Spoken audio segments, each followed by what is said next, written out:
reflecting on my last YouTube video about the comments that wwrf, whatever, s8s made, and the dialogue that we had about that. And I realized that my intuition is telling me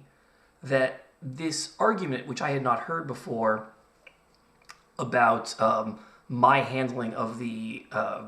rape allegation being incredibly damaging, might have come out of Chris Lipe's mouth himself. It very much sounds like the kind of argument he would have made. And it would not surprise me if this WWRF person is a person who is a Scrabble player or on some Scrabble Facebook groups or something else like that, and actually heard these arguments directly from Chris's mouth. And maybe part of the reason that he barged in so quickly to this argument was he had already heard these exact arguments, and every single argument he was giving was just literally hand-delivered from Chris Lipe to me, because you read it in that message board or something like that, and you believed on the surface that this person was telling the truth and that there was some sort of intrinsic merit to that argument.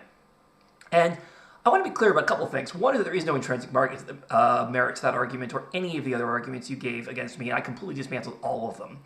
The second is that Chris Lipe is intentionally making nothing but specious arguments. He knows he and the Clinchies are completely morally in the wrong, and that I am completely morally in the right, that I told the truth about everything, and he's lied about everything. And all he cares about is deceiving you, is giving you a very false picture of the story and getting you to think that the good guys are the bad guys and the bad guys are the good guys. And part of the proof of that is that Chris wants to avoid ever having any dialogue about this with me around. That is why he's now blocking me completely on Facebook, and he is also making sure that I'm kicked out of all of the Facebook groups, any kind of group that has anything to do with governance of these Scrabble organizations. He wants to make sure that he can spew these fucking lies and these specious arguments without me being able to just counter them and tear them apart in front of you, and he's counting on you to hear his side and never hear my side of the story and just believe him at face value. But there's the thing. Every time he puts more of these arguments in writing, even if it is in a private Facebook group that I don't have access to, it still counts as fucking defamation. That is something that was actually confirmed in my lawsuit, that things that are in a private,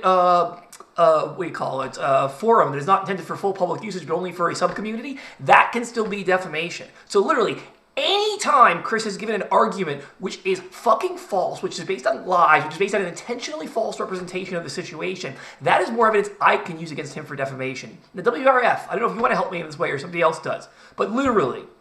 any argument you made or any other YouTube commenter made on any of my posts that I completely dismantled, if it came from Chris, I want to know. Somebody get me screenshots of every single one of those statements that Chris made that supported those particular arguments, that gave those particular arguments that originated from him. If you had any arguments whatsoever that originated from Chris, I want all the fucking details, all the fucking text. Get all of that back to me, because that is all evidence that can be held in the court of law against Chris Lipe for defamation, because Chris is literally breaking the law to fuck over my life, and he is so fucking stupid that he keeps creating more evidence of his defamation, because he is just burying himself in deeper with his completely wrong, immoral position, and thinks that he'll never have to pay any fucking consequences for it. And the fact is that the more he does this, the greater and greater and greater the consequences are going to become.